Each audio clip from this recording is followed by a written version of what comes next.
Salve, amigos ligados no canal Abeco a Consciência. Eu sou o professor Ricardo e hoje nós iremos entrevistar o Dr. Lauro Júlio Cagliari, professor titular do Instituto de Oceanografia da Fundação Universidade de Rio Grande, a FURG. Então, se ligue no canal, ative as notificações para não perder nenhum detalhe, deixe um like se estiver gostando dos vídeos. Abeco a Consciência.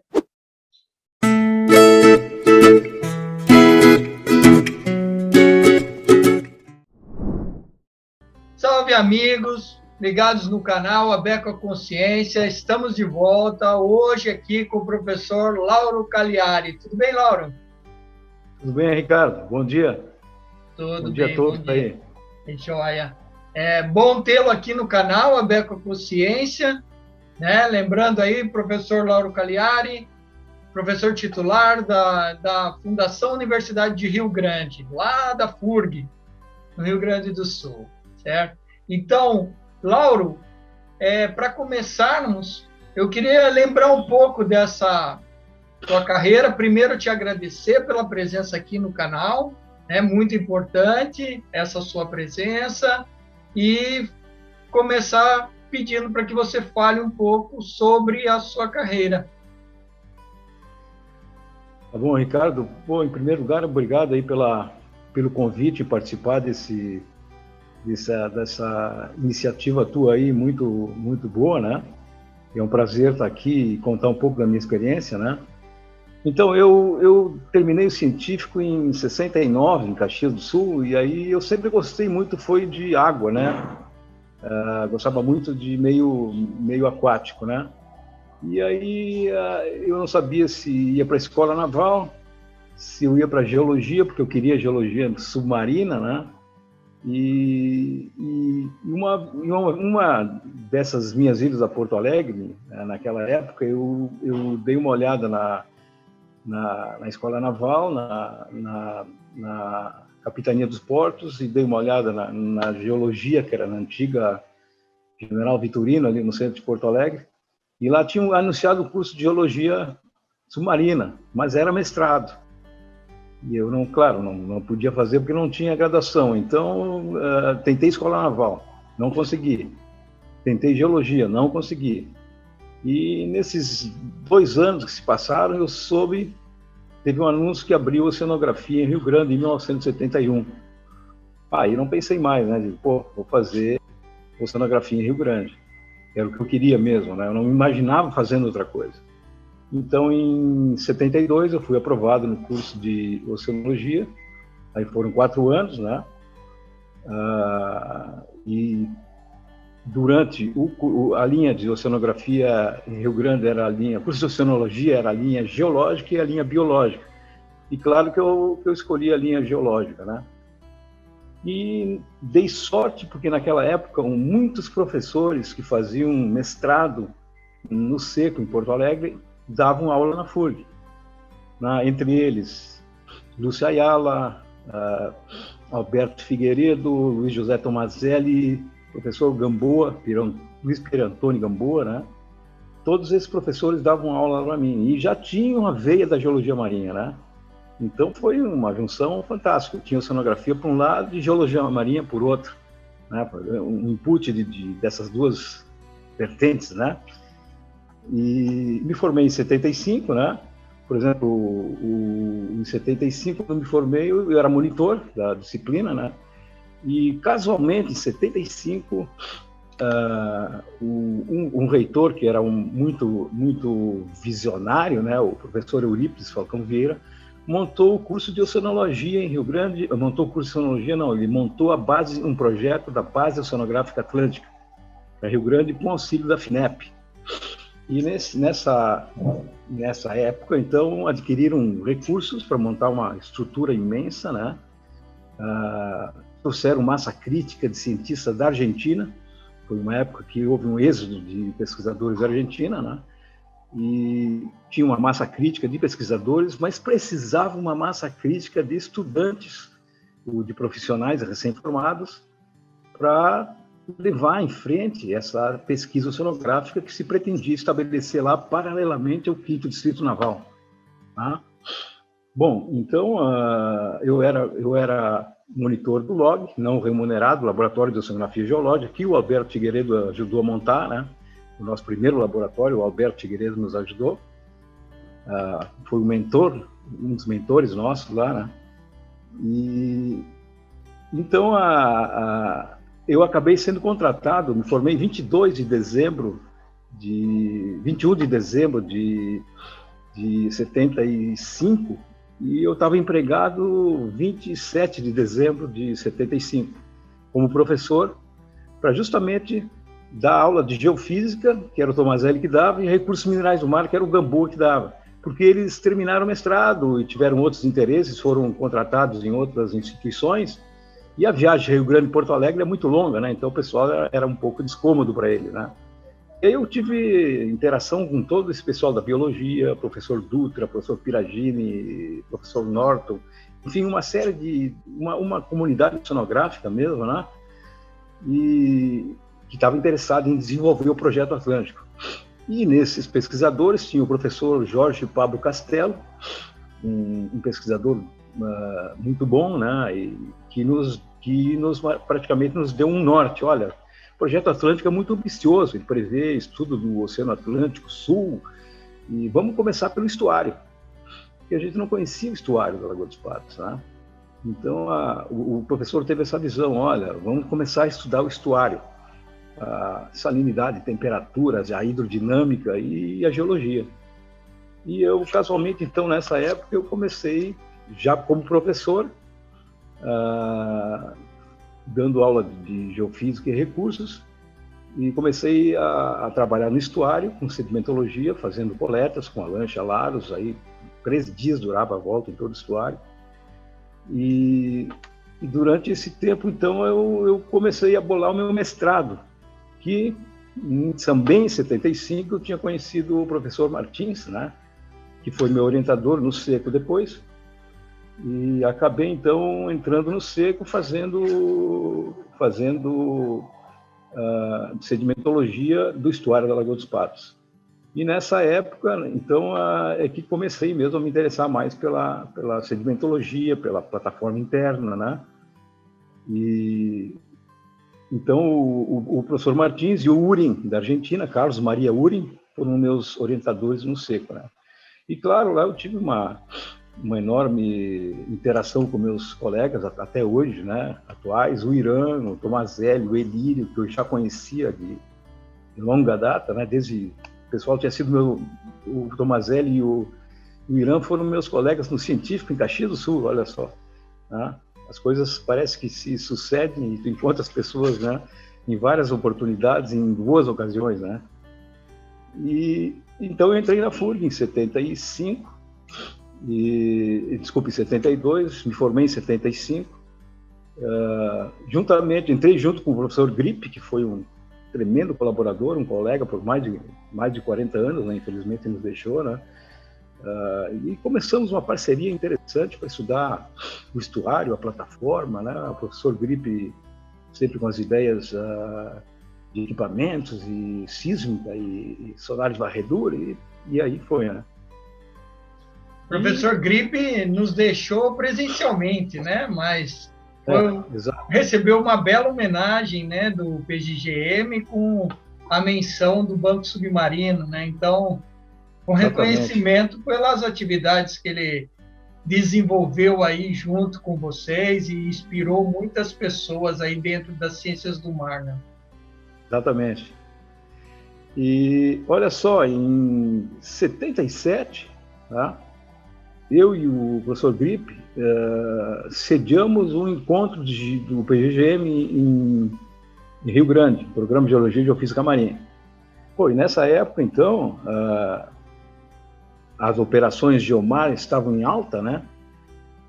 Era uma coisa muito interessante, porque a Diretoria de Hidrografia e Navegação fornecia os meios flutuantes, o MCT e o CNPq apoiavam, os pesquisadores em cada instituição, e o navio ia ao longo da costa, né?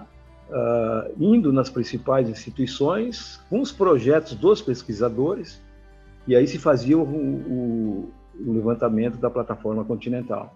Bom, então, nessa época, para mim, foi muito, muito rica para mim e para o professor Grip, porque a gente manteve contato aí com vários pesquisadores do PGGM, né, que marcaram muito a nossa formação, né? Olha só, recém-saído da universidade, fazendo mestrado e entrando em contato com esse pessoal aí que eu, por exemplo, a Geomar 7, conheci o Renato Cosmo, né? Foi o que estava comandando a operação, o chefe científico da operação Geomar 7, né?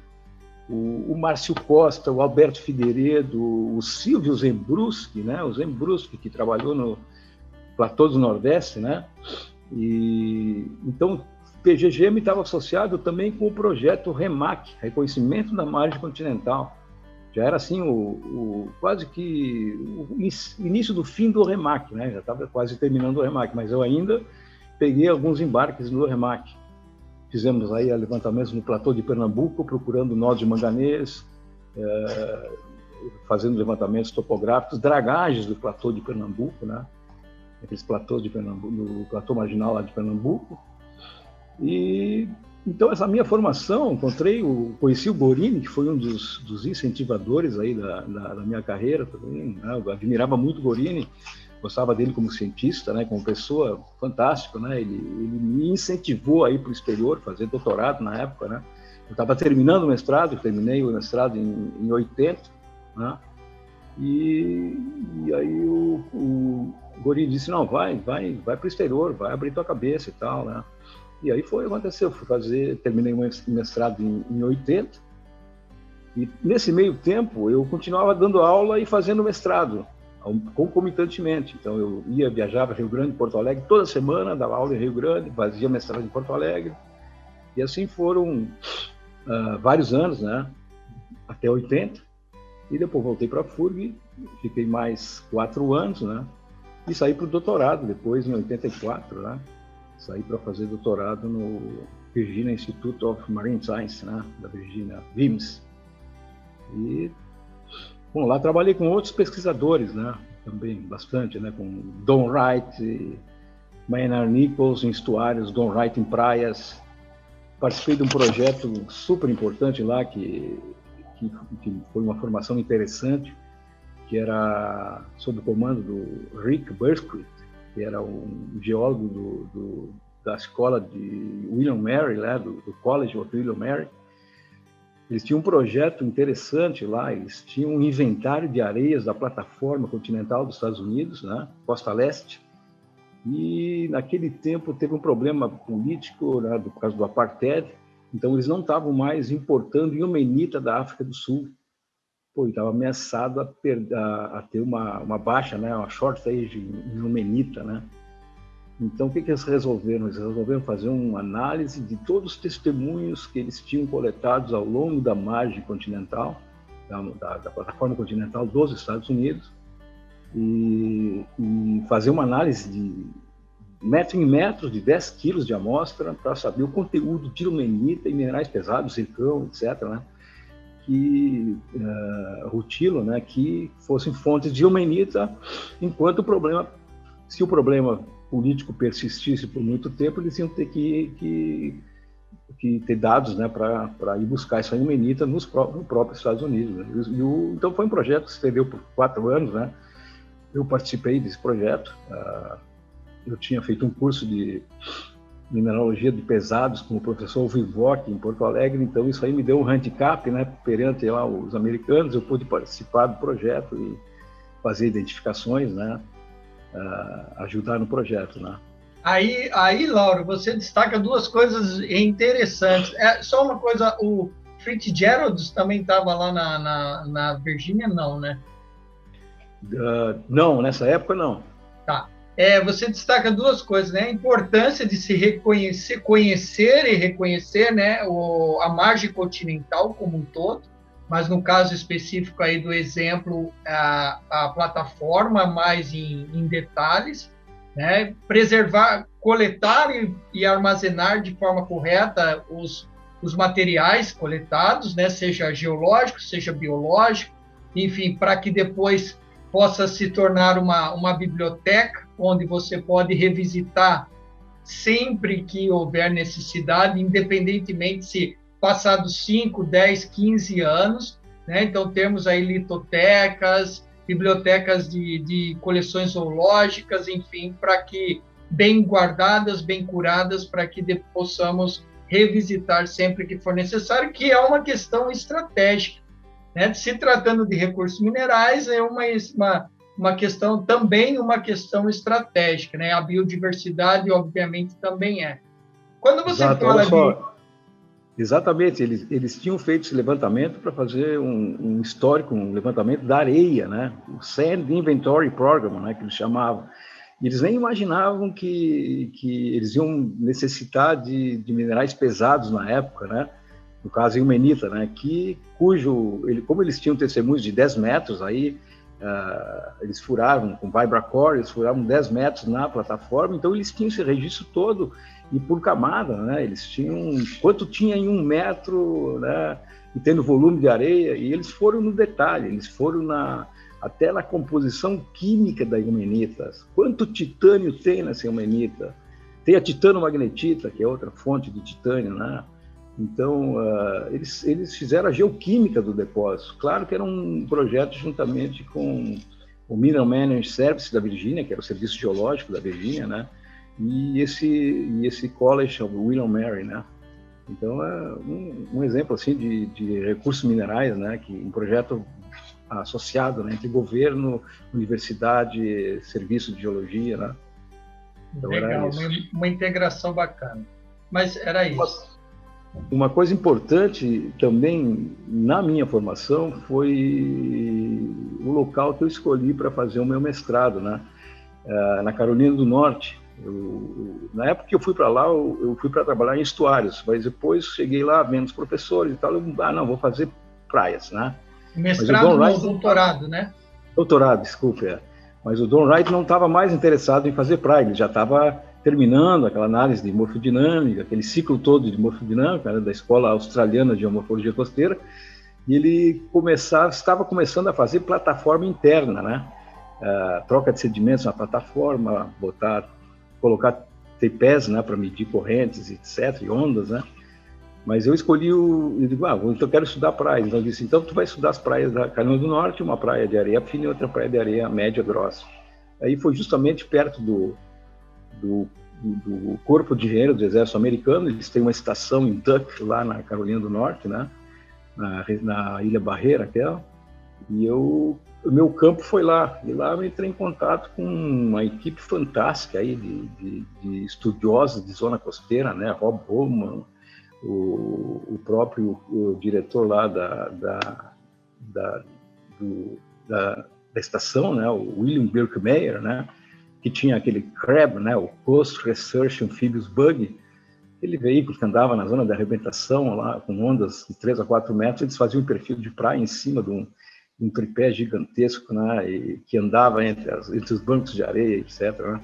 Então foi uma época muito interessante a parceria que eu tive lá no VIMS, essa experiência, né, lá fora, né? E claro, os colegas que tu encontra lá, que no fim também são teus mentores científicos, né? Tu tem os seus orientadores e tu tem os teus colaboradores, que são teus colegas, né? Ao longo da vida, né? Aí então eu já aproveito para te fazer uma outra pergunta, Lau. Lembrando um pouco dessa trajetória, né? Quais foram aí os principais professores, pesquisadores, enfim, pessoas que influenciaram sua carreira positivamente? Obviamente, você já citou alguns e, claro, não vai conseguir citar todos, né? Mas algumas pessoas e aonde, em qual ponto elas marcaram, né? Então, só esclarecendo, eu passo essa questão porque o canal Aberto à Consciência também tem o objetivo da curadoria da memória científica. Então, é importante, como você mesmo destacou agora, lembrarmos, né, dos mentores, das pessoas que nos influenciaram e que vieram antes, durante e são contemporâneos, enfim, como uma curadoria uma curadoria da memória, né, e também como uma homenagem. Certo, olha só, no graduação, minhas primeiras aulas de geologia foram da professora Lúcia Ayala. Isso me cativou bastante. O Tomazelli foi talvez no ensino isso, hein?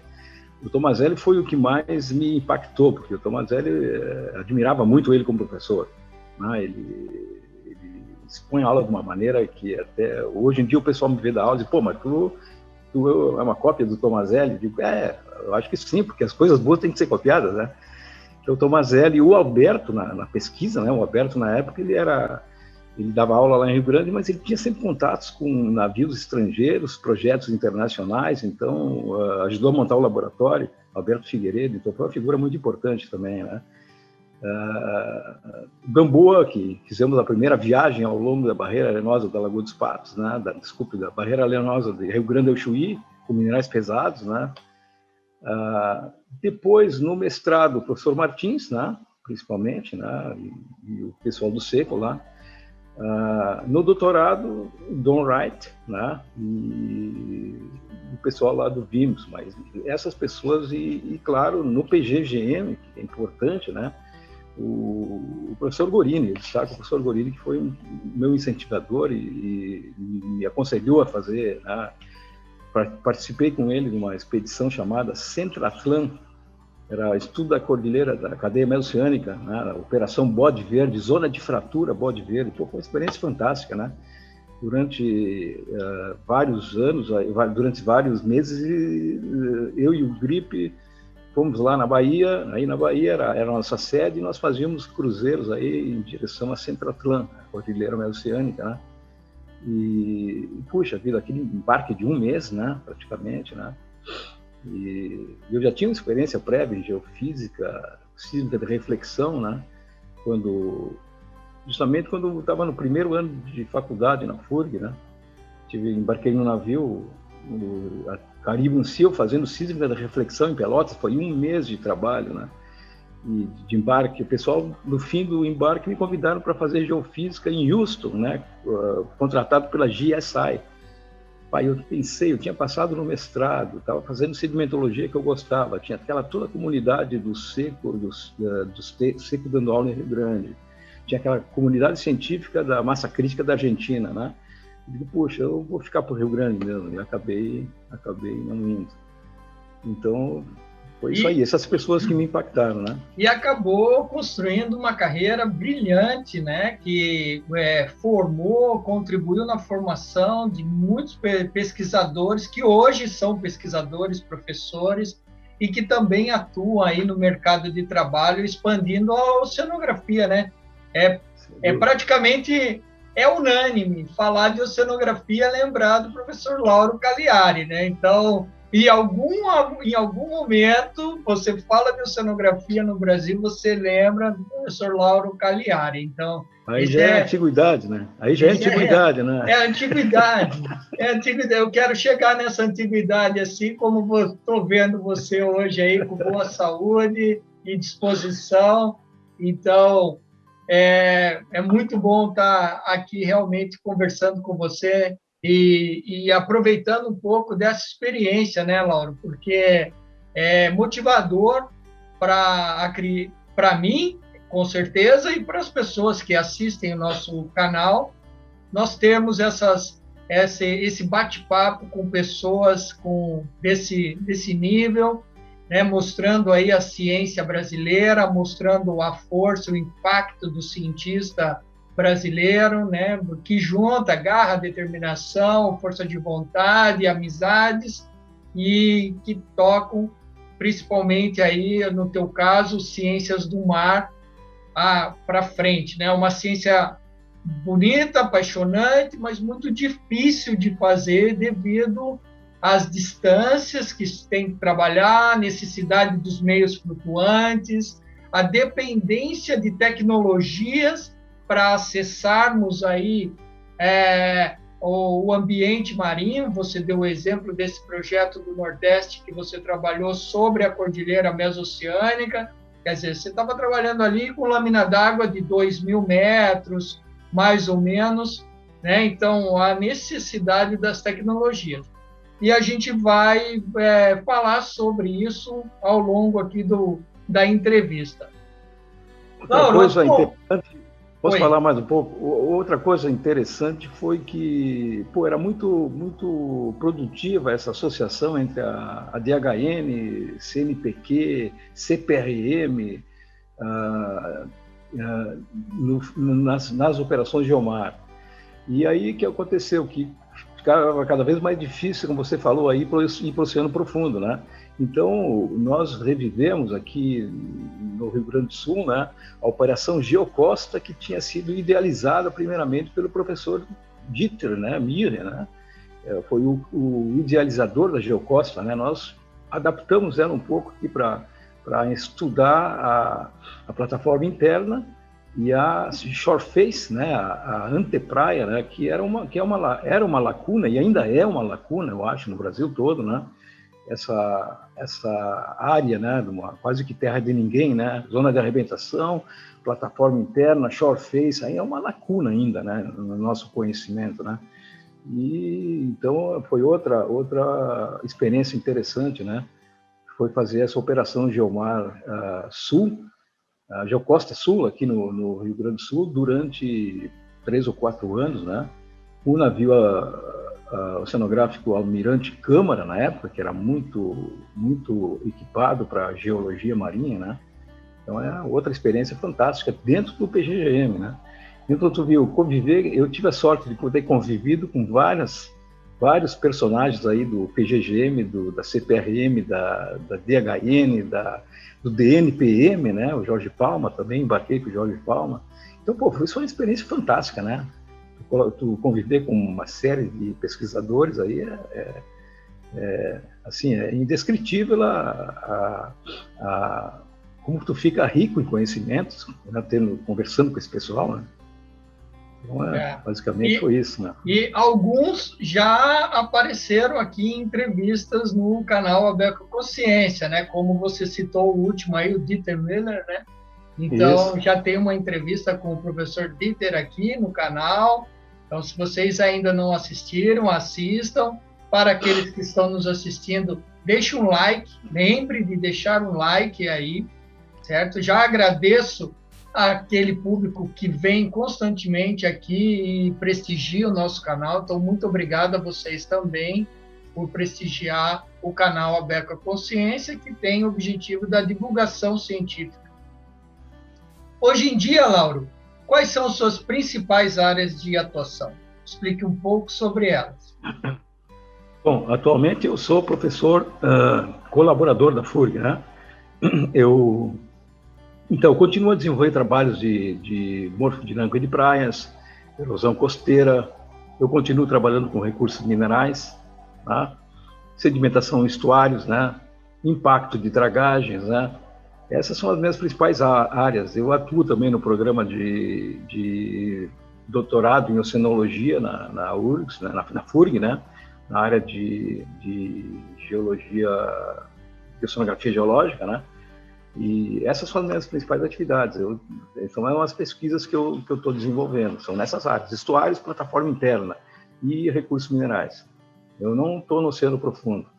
Decididamente eu voltei para a área, sempre fui mais voltado para a área costeira, né? Então, tenho procurado aplicar os conhecimentos em prol do meio ambiente, né?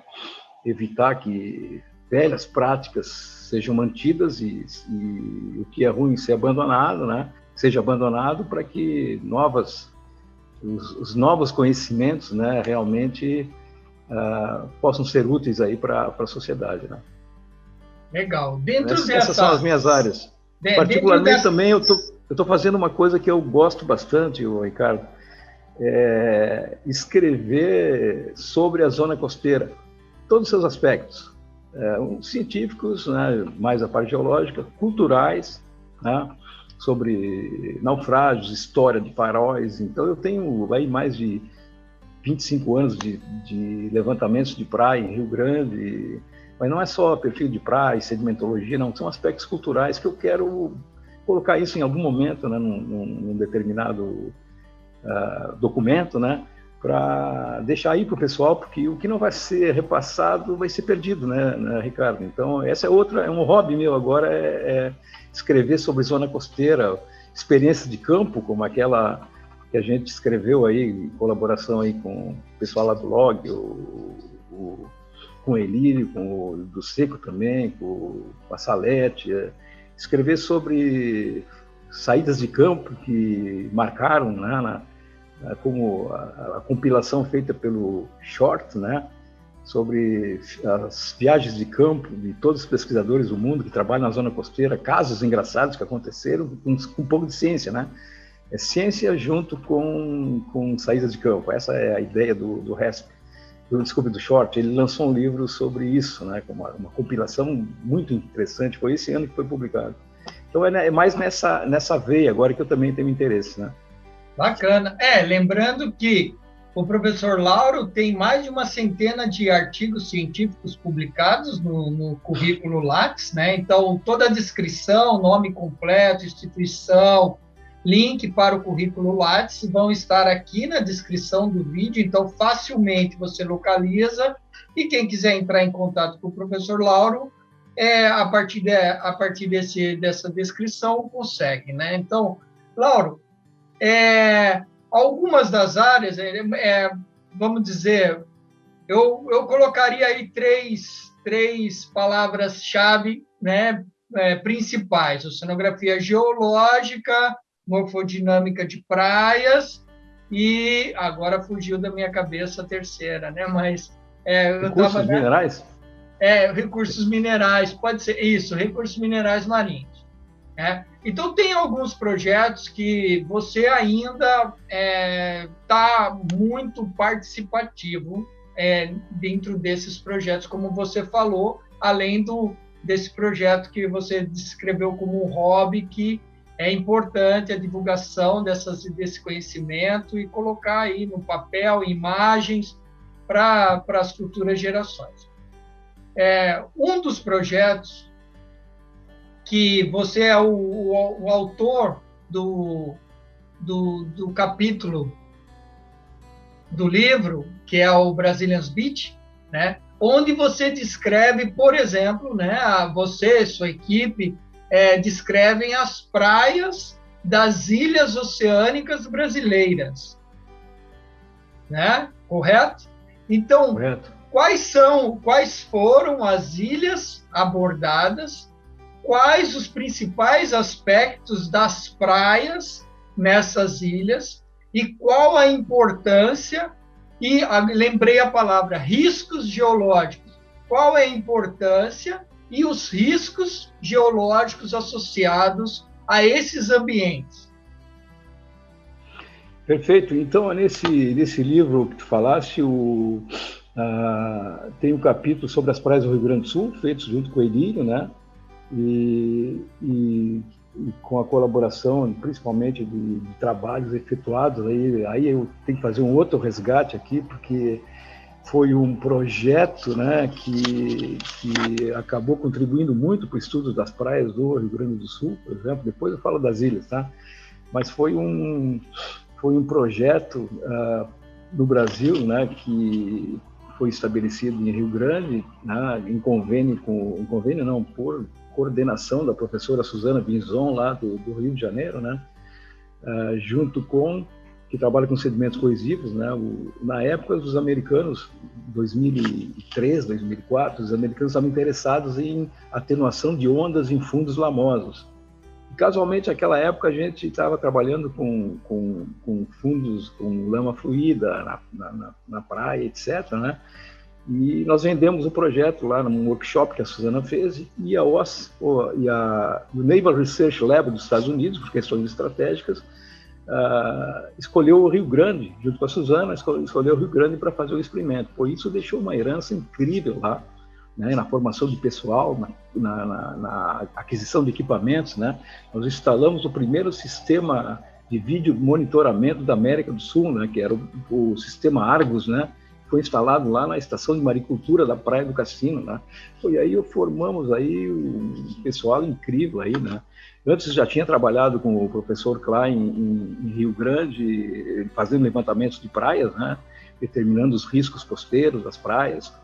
E depois veio esse projeto grande aí, que formou muita gente, né, que está distribuída ao longo das universidades aí, Pedro Pereira, Rafael Guedes, né, e pessoal que trabalhou muito nesse projeto e contribuiu muito, né, para o desenvolvimento da pesquisa em praias. Então, Trindade foi uma das praias oceânicas que nós estudamos, Fernando de Noronha, o Atol das Rocas, né, em colaboração com os colegas, né, nesse de Fernando de Noronha, o Short participou, nós fizemos uma saída de campo em Fernando de Noronha, analisamos as praias, coletamos amostras, né, não fizemos perfil de praia, mas Trindade nós estudamos mais detalhadamente, né. Nós estudamos a Trindade com um projeto em colaboração com o professor Angulo, né? E lá nós levantamos os riscos das praias de Trindade, as correntes de retorno, um fenômeno interessante que tem lá, que não está bem estudado ainda, mas a gente deu algumas pinceladas, a presença daquela onda Camelo, né? Que já causou várias baixas lá, vários óbitos, né? É uma onda que surge repentinamente, a gente acha que é um run-up acentuado, uma onda que quebra e sobe os paredões e pega os incautos que estão pescando lá, etc., né? Mas, de uma maneira geral, né, olha só, esses estudos de praia, feitos no Rio Grande do Sul, né, pelo LOG, pelo SECO, né, eles indicam, né, os perigos e riscos associados aos processos costeiros, né? Então, realmente, não é só o oceano como fonte de perigo para... Não é só o homem não é só o homem impactando o meio ambiente. Os riscos naturais impactam muito o homem, né? Impactam na sociedade, né? Então, na verdade, esse projeto ajudou, esses projetos de praias, tanto em ilhas como nas praias do Rio Grande do Sul, né? E lá em Santa Catarina também, pelo professor Klein, né? O que eles indicam? Eles indicam, por exemplo, estágios praiais mais suscetíveis de ter acidente, né? Dentro daquele modelo clássico aí de morfodinâmica de praias, né? A gente sabe agora quais são os estágios praiais e quais as praias no Rio Grande do Sul que são mais perigosas, assim, do ponto de vista de banho de mar. Então, as praias de Rio Grande são mais seguras, né? Claro, areia fina, praias bem largas, né? Os estágios não são muito tridimensionais, mas já Capão da Canoa e Barra do Chuí, onde a areia tem composição diferenciada, né? As praias são mais tridimensionais, então os riscos de acidentes são maiores, né? Porque a praia é mais tridimensional, tem mais correntes de retorno, né? Então, esses são os aspectos, né? Os aspectos de problemas de soterramento de casas, né, na zona costeira por transporte eólico, né, all the wind blows sand, né, também nós determinamos isso. O problema de lama fluida na zona de arrebentação, produtos de efeito antrópico de dragagens, né, são também causa de risco para a zona costeira. E sem falar nos levantamentos, no uso dos levantamentos de praia, monitoramento de praia, para ver lugares de erosão costeira, né? Hotspots erosivos na costa, por exemplo, onde é que eu posso edificar sem problema? Qual é a faixa de recuo que deve ser estabelecida para cada zona, né, de 650 quilômetros de praia, né? Então, esses são os principais motivadores, né, e os principais outputs, né, desse nosso estudo aí, né, tanto do LOG como do SECO aqui no Rio Grande do Sul, né? São os principais, eu diria, os principais resultados para a sociedade, né, para os gerenciadores costeiros, né? E a gente teve a oportunidade de usar isso bastante, né, Ricardo, durante um programa que se estabeleceu na FURG em 1994, né? Foi o programa, desculpe, em 1993, o programa Trans-Sea Coast Brasil, não sei se você ouviu falar, mas era um programa era um curso voltado ao gerenciamento costeiro para tomadores de decisão em várias partes do país. Secretários de meio ambiente, A gente vai chegar nesse ponto lá. Tá bem, mas isso foi uma experiência boa também, Ricardo. Eu me envolvi com gerenciamento costeiro, né, que tem uma linha muito boa da FURG lá, dos professores lá, o Nicolodi, né, na parte da geologia, né. Então eu me envolvi, o Milton Asno, então eu me envolvi muito com o gerenciamento costeiro durante os 4, 5 anos em que durou o projeto Trencicoso, que era basicamente formação de pessoal na área de gerenciamento costeiro, para tomadores de decisão. Bacana. E, Lauro, você citou aí o projeto das lamas, né? Então, isso foi uma coisa que repercutiu muito na mídia, inclusive, tem fotos de surfistas atolados na antepraia, com lama. Tem uma origem aí meio que é da dragagem ou é exudação de palio-lamas, enfim. Explica um pouco o estudo de lamas na zona da praia, da antepraia, né, e plataforma interna, dentro da tua visão, o que é tão importante? Você começou, né, explicando com o amortecimento das ondas, né? Mas, enfim. Olha só, o problema da lama do cassino é explicar a fonte da lama fluida do cassino, né? Então, mas pode ser específico do cassino, mas pode ser de uma maneira geral, ampla, sem claro, necessariamente focarmos no... Certo, é que não é muito comum encontrar lama fluida em ambientes oceânicos abertos, expostos com alta energia de onda, né? Por isso que eu cito o cassino, principalmente, né?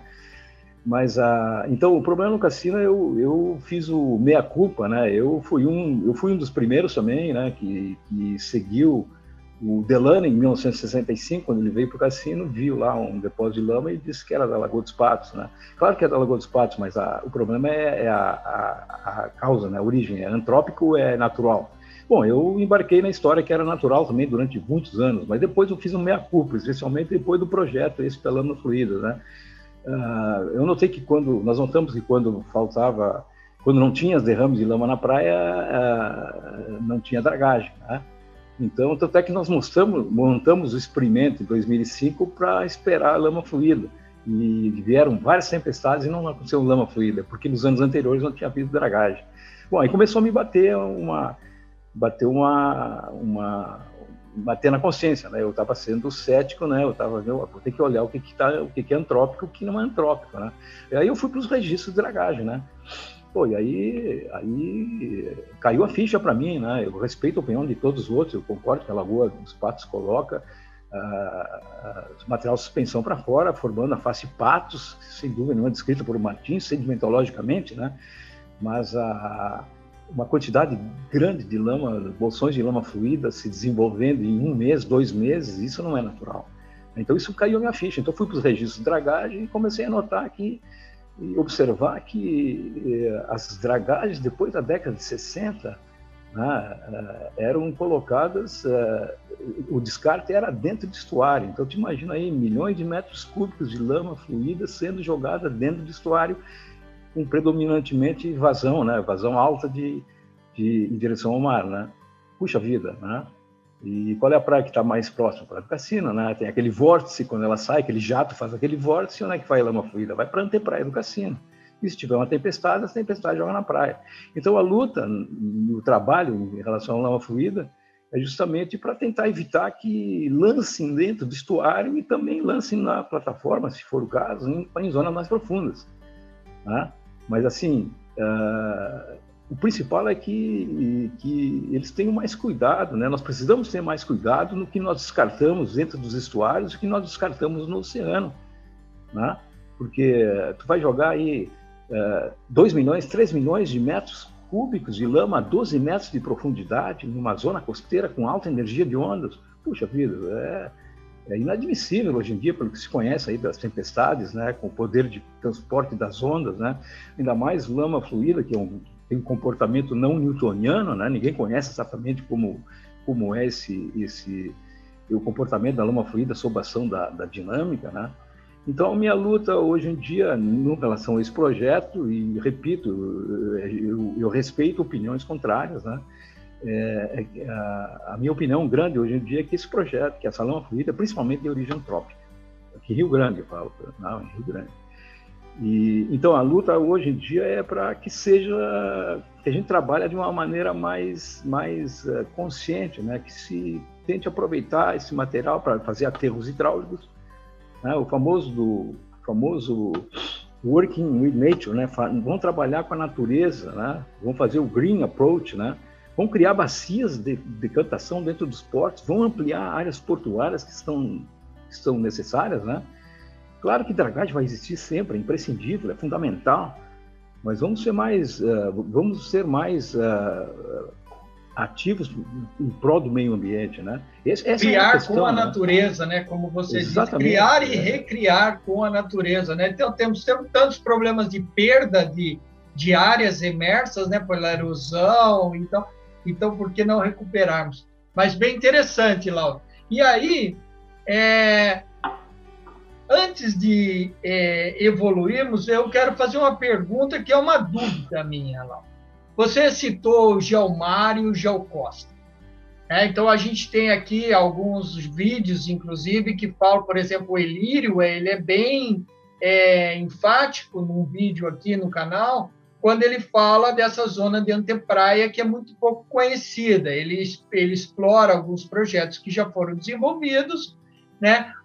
E você ainda complementa essa fala dizendo que ali é uma zona escura, né? Que quem ocupa aquela área, onde ficam os surfistas, por exemplo, né? Então, se tem muito pouco conhecimento do fundo, de como se comporta o fundo, como se distribui, como se migra, como se evolui, como é a dinâmica de uma maneira geral. E isso um pouco foi levantado durante o Geocosta. Então, a importância das operações Geomar e Geocosta, elas são inegáveis, foram operações muito importantes, cientificamente falando. Você acha que ainda há espaço no século XXI para voltar a desenvolver esse tipo de operação a nível nacional? Por exemplo, vamos cobrir a antepraia, a plataforma interna de novo do Brasil inteiro, de norte a sul. Qual é a sua visão sobre operações dessa envergadura? Como eu falei, eu acho que é uma lacuna, Ricardo, muito importante. Nós temos que conhecer a antepraia, né? É uma questão de lógica, né? Porque, olha só, muita coisa relacionada à erosão costeira, a gente não conhece ainda essa zona onde as embarcações oceanográficas não chegaram ainda, né? Algumas chegaram, outras não, a maioria não chegou. Então, por exemplo, tem fatores relacionados à herança geológica, né?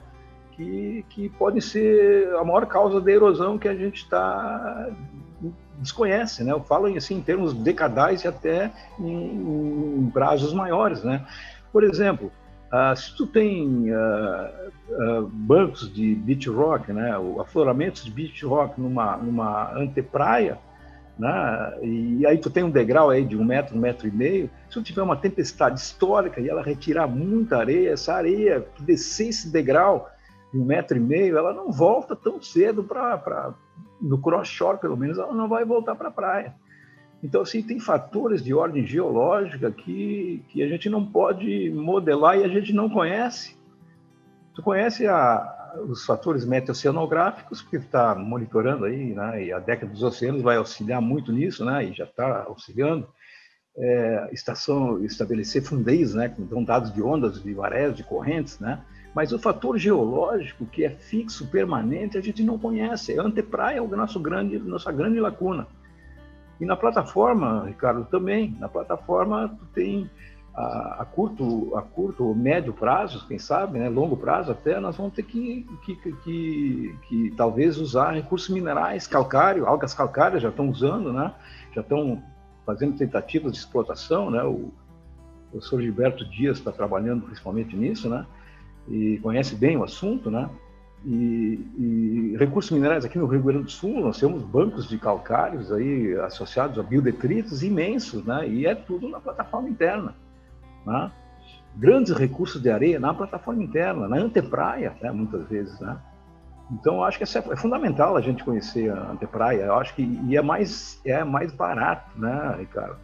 Claro, com embarcações menores, talvez, não navios tão grandes, né, mas embarcações menores, adaptadas a trabalhar nessa área, um equipamento de ponta, né, sonar de varredura de última geração e sísmica de reflexão, né, uma lacuna importante na antepraia é sísmica de reflexão. É a continuidade, né, do que está na praia e no pós-praia, enfim, até na duna, na planície costeira, desculpa. Exatamente. Tanto que tem canais da Lagoa dos Patos, Ricardo, então a gente está vendo que tem conexão com... A conexão está aí, né, perto do estreito tem vários canais fluviais, né, associados provavelmente ao delta do Camaquã, então está faltando mais sísmica na antepraia, né, principalmente, sem dúvida. Então, acho que é uma lacuna importante. Joia. Eu também concordo com você, acho importante e importante também despertarmos esses interesses, né, para pensarmos em quem sabe, tomarmos algumas iniciativas em cooperação, né? Lauro, como que, dentro desse contexto, antes de chegarmos no gerenciamento costeiro, que tem um caráter óbvio de importância social e em termos de tomador de gestão, mas como que você vê o seu trabalho, o trabalho do seu grupo, em termos de importância para a sociedade?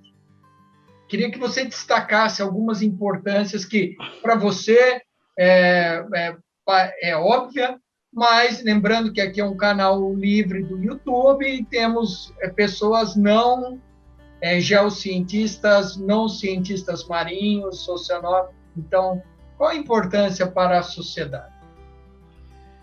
Olha, primeira grande importância que eu vejo nesses nossos estudos aí é a primeira formação do pessoal. Nós estamos formando pessoal para a sociedade de uma maneira geral, né? Que mais cedo ou mais tarde esse conhecimento vai chegar na sociedade, né? Eu acho que nós apontamos também se não estamos explorando recursos minerais agora, né? No futuro isso vai acontecer. Então, talvez o que nós estamos fazendo hoje em dia, né, nessa área de recursos minerais, não é para a nossa geração, mas são para gerações futuras. Então, é importante mapear o fundo marinho, é importante fazer esse tipo de levantamento, porque vai ser em benefício da sociedade e das futuras gerações. Particularmente em praias, eu acho que nós estamos apontando os riscos costeiros que existem, né, e que o ambiente também pode ser inóspito ao homem, né, e cuidados devem ser tomados, né. Então, nós podemos aplicar todos esses conhecimentos adquiridos aí na academia e entregar aí para o pessoal que realmente faz gestão, né? Os tomadores de decisão, né? Então, acho que esse é o principal. E aí eu emendo, então, a questão justamente nisso. Você acha que esse conhecimento que vem sendo gerado, ele é aplicado pelos gestores e tomadores de decisão nos diferentes níveis, municipal, estadual, federal? Aí inclui também o gerenciamento costeiro, né, que você falou, que a formação desses gestores. Mas como que você vê essa relação dos gestores com o que é produzido na academia? Tem uma frase aqui, tem uma fala do professor Norberto, lá da UFSC, que é muito interessante, que ele até critica que, inclusive, muitos gestores que estão nas secretarias do ambiente, enfim, foram formados por ele dentro da academia, mas parece que quando chegam lá do outro lado, eles esquecem dos conhecimentos ou pouco aplicam os conhecimentos. Então, como que é a tua visão sobre isso? A minha visão, Ricardo, é assim, é bem simples. Eu acho que a gente está produzindo uma série de conhecimentos e eles não estão sendo implementados pelos gestores no tempo certo. Ou seja, a gente produz muita ciência, muita coisa aplicada, mas isso fica... existe um lag até que isso seja implementado, ou seja, os tomadores de decisão, os gestores costeiros, não têm tempo suficiente para acompanhar os conhecimentos da academia. Então, esse é a minha principal crítica. A gente produz muito material interessante, material importante, mas ele não está sendo usado. Existe um lag, existe um atraso em relação aos gestores costeiros com o que se produz na academia. Concordo perfeitamente com o Norberto. E, além do mais, não existe continuidade nos programas, né, de gerenciamento costeiro. Isso que é um grande problema do país como um todo, né, é a falta de continuidade. Então, nós temos exemplos de projetos fantásticos que tiveram continuidade, né, e tem até hoje, e são um exemplo de que tu mantendo a continuidade, tu vai produzir grandes coisas e grandes aplicações. Quer ver um exemplo? Olha o projeto LEPLAC da CECIRM, Petrobras, DNPM, CPRM, né, e universidades até, né? É uma coisa que é uma política de governo que tem que ter continuidade, porque é uma questão geopolítica, é nossa zona, é nossa plataforma jurídica, né? Isso tem que continuar. Então, isso tem que estar produzindo resultados maravilhosos. Então, o que eu acho? A minha crítica maior com relação a isso é que ou existem poucos gestores costeiros, eles não conseguem dar conta do recado, eles não acompanham a produção científica e não tem continuidade nos projetos, nos governos que os precedem e antecedem também, né? Então, esse é a minha grande crítica. A gente está produzindo muito material e ele não está sendo usado, né? Então, essa é a minha maior crítica. Eu concordo plenamente com aquilo que o Norberto falou. Exatamente. Legal, é o gap mesmo, né?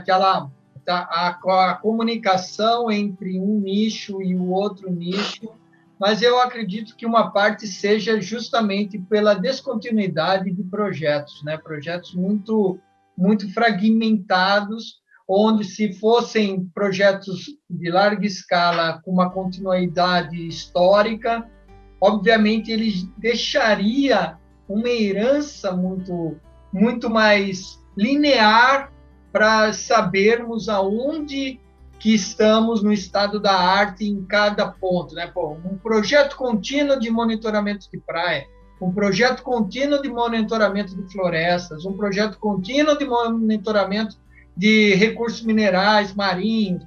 Então, saberíamos aí, acho que talvez facilitasse um pouco mais o estado da arte, né? Para mais pessoas não cientistas que estão focados naquilo. Mas legal. A minha experiência com isso foi interessante no Transit Coast. Claro que era um projeto que foi de 15 anos atrás, mas se existisse algo parecido agora na década dos oceanos sobre isso, né, eu acho que daria para fazer uma equipe fantástica ao longo da costa brasileira toda voltada para esse assunto, né? Fale um pouco do projeto, então, Lauro. Assim, o projeto, o que vocês imaginavam que poderiam ter alcançado. Sim, esse programa do Transit Coast foi estabelecido em 1993, era um programa da ONU, né? Da ONU, do ALOS, né? Division of Ocean Affairs and Law of the Sea, né? E ele, praticamente, a sede é em Rio Grande, e nós chamávamos pesquisadores aí de todo o país, na área de geologia, por exemplo, e só exemplificando, né? Chamávamos o professor Landinho, o professor Dieter, vários professores que trabalhavam na zona costeira, com erosão costeira, por exemplo, um módulo só que eu estou falando aqui. E aí fazíamos um manual, né? E programavam saídas de campo nesse manual, mas o interessante é que participavam pessoas que tomavam decisão. Então estava aí pessoal da DHN, pessoal do DPC, Departamento de Portos e Costas, pessoal do Ministério do Meio Ambiente, arquitetos, secretários de municípios costeiros, secretários de meio ambiente de municípios costeiros, porque um dos grandes achados nossos foi que o gerenciamento só vai funcionar realmente se chegar a nível de município. Tem que chegar no município para implementar o gerenciamento costeiro. Então, nosso grande achado foi esse. Então, a gente reunia pessoal de diversas áreas, diversas formações, arquitetos, engenheiros, oceanógrafos, Ministério Público também frequentava o Trance Coast, a Secretaria da Saúde, né, o Anvisa também trabalhava no Trance Coast, né, eram nossos alunos no Trance Coast, né. Então, em cada zona do país, em cada estado, quase a gente fazia o delivery de um curso que durava 2 semanas. Pô, era muito trabalho, Ricardo, era muito trabalho, mas foi uma experiência que a gente tinha que dar aula e tinha que montar o curso e dar o delivery do curso, né? Então, isso caberia como se fosse um órgão independente, né? Não que tu te livrar da academia total, mas que tu pudesse te dedicar mais ao Trance Curso, né? E ter mais tempo para isso, né? E ter uma equipe só para isso, na verdade, né? Hoje em dia, com toda a geotecnologia que existe, montar um programa desse é fabuloso. Com essa nova geração de experts aí em geoprocessamento que a gente tem, esse material humano fantástico que nós temos no Brasil aí, né? Através dessas instituições, os cursos de geomática, né? Está muito fácil de fazer gerenciamento, né? E, claro, o pessoal que trabalha com as questões de interação entre pessoas também é importante, é um fator que também a gente abordava, né? Então foi essa experiência que eu tive, né? Então o que saiu disso tudo é que tinha que chegar a nível de município, senão não vai funcionar, tá? E claro, então tem que ter, é como tu falaste, tem que ter continuidade, né? O programa tem que ter continuidade. Mas é isso, acho que não sei se eu fugi do ponto, mas Não, eu acredito mesmo. Se tivesse continuidade, Lauro, você já teria formado pelo menos aí uma ou 2 gerações, né? Assim, sim, gerações de produtores de conhecimento, não de que passaram pelo curso. Aí já seria mais de uma dezena, mas que assumiriam o seu lugar, por exemplo, na coordenação, né? Quando nas sucessões naturais, não, agora vai você, porque eu já dei meu contributo, então já teríamos aí nessa continuidade. Olha só, eu não era o coordenador, eu participei do curso, mas olha só, tinha coordenadores, só um exemplo, o Fabiani, né? Mas não era, mas você tinha o mesmo nível intelectual do coordenador. Não era por uma questão de estratégia, de logística, enfim, de iniciativas, mas poderia ser, né? Isso que eu estou dizendo, poderia já ter aí 2 ou 3 gerações de coordenadores que iam se sucedendo ao longo do tempo para mostrar, tentar exemplificar um pouco essa continuidade que você destacou aqui em alguns momentos do bate-papo, e que eu acredito realmente que nós precisamos desses projetos de maior continuidade, né? Então, por isso eu insisti também um pouquinho nessa fala. Lauro? Esse conhecimento não está perdido, Ricardo, esse conhecimento já está nos estados, porque esse pessoal que fez o curso repassou os conhecimentos, com certeza. Então é importante, como tu falaste, mas tem que ter continuidade. Por conta das redes, né? Então o conhecimento fica bem patenteado e tal, mas as redes às vezes acabam se desmanchando e o processo de criação, como você disse, é um trabalho árduo, né? Então que demanda muito tempo, demanda muita energia, e você descontinuar aí um outro tempo, iniciar de novo, acho que, né? Pegar no tranco de novo demora mais do que manter em movimento. Então, Lauro, eu tenho que agradecer novamente esse bate-papo. Muito bom ter falado contigo aqui, ao vivo, para o canal Albeco Consciência. É sempre uma pessoa presente e querida aqui pelo meio acadêmico e profissional. Antes de encerrarmos, Lauro, qual é a importância da Abecoa para você e da década dos oceanos? Só lembrando que em 2022, aqui em Porto Seguro, na Bahia, nós iremos sediar o 18º Congresso da Abecoa, da Associação Brasileira de Estudos do Quaternário, né? E que o tema principal são a década dos oceanos. Esse canal o Abequa Consciência, ele é uma iniciativa entre a Abequa e o Instituto de Geociências da Universidade Federal da Bahia, e também conta com diferentes apoios, como tu citou aí, o PGGM é um apoiador, né, o PGGM, a CAPES, enfim, tem uma série de instituições aqui que apoiam e que a gente espera que vocês que estão nos vendo já estão todos convidados para o Congresso da Abequa, e todas as informações vão ser vinculadas tanto aqui no canal Abequa Consciência no YouTube, como nas diferentes mídias sociais, como Instagram, Facebook e a própria página da associação. E, para finalizar, lembro que a Abequa tem uma revista científica que aceita receber textos em português, inglês e espanhol.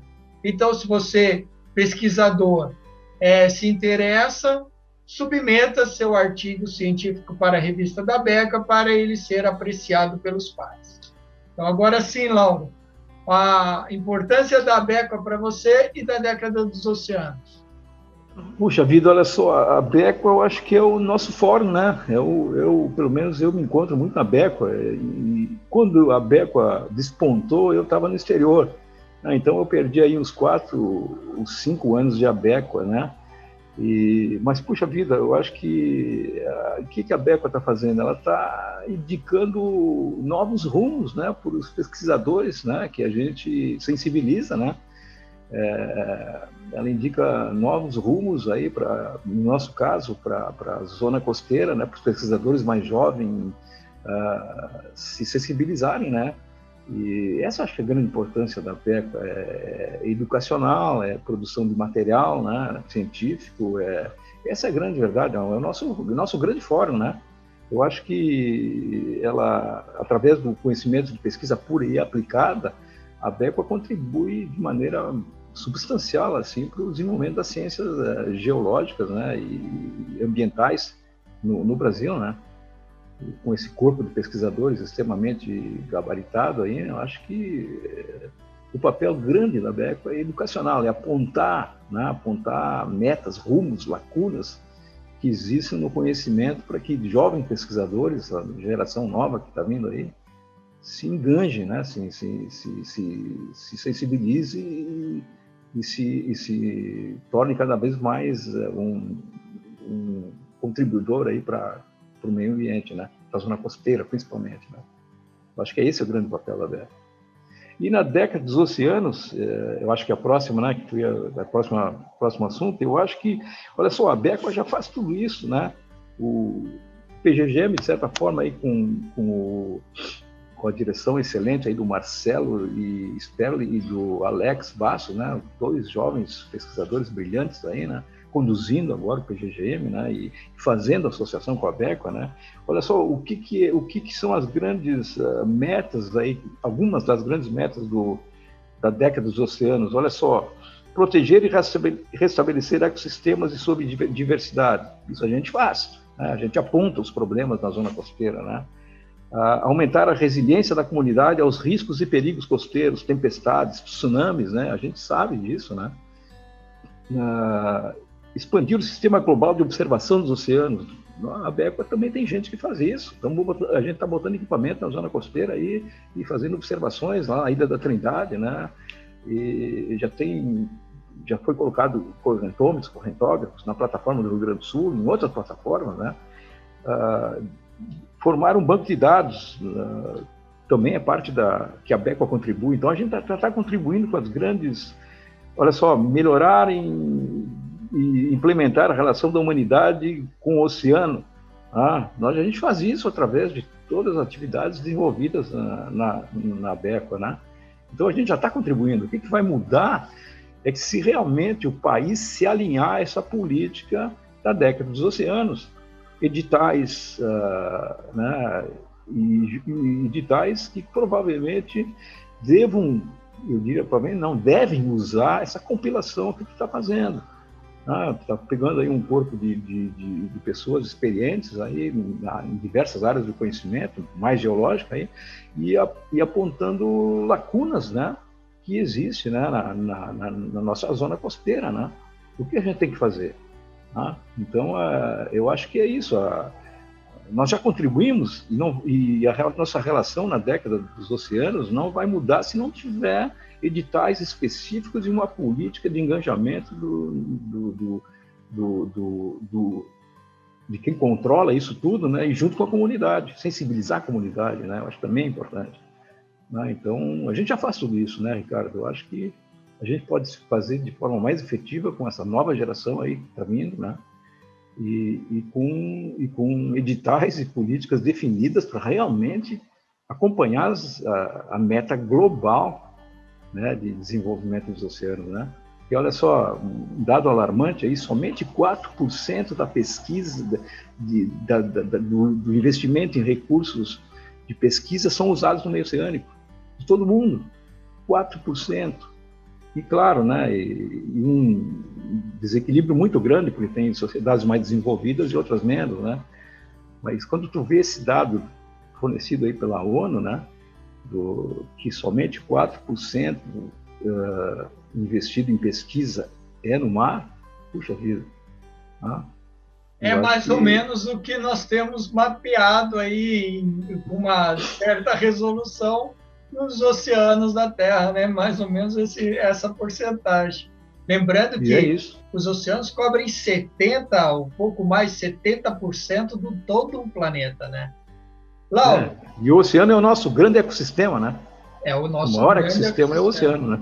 Exatamente. E o Atlântico é o que une todos eles, né? Então, mais ainda a importância do Brasil, da década dos oceanos aqui para o Brasil e das ciências do mar brasileira. Então, tem muitos outros assuntos, Laura, mas nós vamos encerrando e eu queria que você deixasse uma mensagem final aqui para a Abequa. Puxa, eu acho assim, ó, estudantes que tenham vocação para o oceano, né? Puxa vida, acreditem na sua potencialidade, venham, né? Venham para nós, venham para a Abequa, se engajem, né? Se engajem realmente no problema, né? Na problemática dos oceanos, né? Quem gosta dessa área, né? O despertar do gosto pelo estudo tem que ser implementado. Acredite nas suas potencialidades, né? E porque afinal o oceano é a nossa herança comum, né, Ricardo? A herança comum da humanidade é o oceano, né? Então, assim, ó, minha mensagem seria: se realmente venham, né? Venham para essa área que está sendo estudada, né? Venham para o oceano, né, e para contribuir para um grande desenvolvimento da nossa herança comum, né? Exatamente, essa é a minha mensagem. Maravilha. Lauro Cagliari, da Fundação Universidade de Rio Grande, do curso de Oceanografia. Ficamos por aqui, seguimos em frente, que a vida não espera. Tchau. Tchau, Ricardo. Muito obrigado pela oportunidade aí. Grande abraço.